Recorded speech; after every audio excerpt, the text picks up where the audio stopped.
তো গাইজ আজকে শেয়ার করতে চলেছি দারুণ একটা রেসিপি। জানতে চাও কি?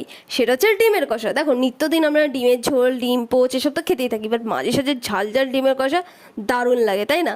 তাই জন্য এখানে পেঁয়াজ, টমেটো, কাঁচা লঙ্কা, আদা, রসুন সব কেটে নিয়েছি। এটা কাটতে কাটতে আমি ডিমটা ম্যারিনেট করতে রেখে দিয়েছিলাম। তারপরে এখানে ডিম ম্যারিনেট করা হয়ে গেছে, তারপরে এখানে ছেড়ে দেবো তেলে, বিকজ ডিমটাকে তো ভাজতে হবে। ডিম ভাজা হয়ে গেছে, ডিম ভাজতে ভাজতে তারপরে আবার তেল দিয়ে দিয়েছি ডিম ভাজার পরে।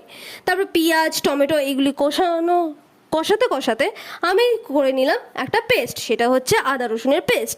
আদা রসুনের পেস্টটা দিয়ে আবার কষাতে থাকলাম।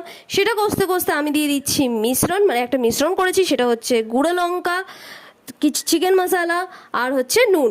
ব্যাস, ওটা দিয়ে আবার কষাতে থাকলাম। তেলটা ছাড়লো, তেলটা ছাড়ার পরে আমি জল দিয়ে দিলাম, জলটা ফুটতে থাকলো, তারপরে ডিম দিয়ে দিলাম। ডিমটা হতে হতে একটু নাড়াচাড়া করে ঢেকে দিলাম। ঢেকে দেওয়ার পরে তারপরে আবার উঠিয়ে দেখলাম ডিমটা হয়ে গেছে, এবার ডিমের কষা দিয়ে বিরিয়ানি দিয়ে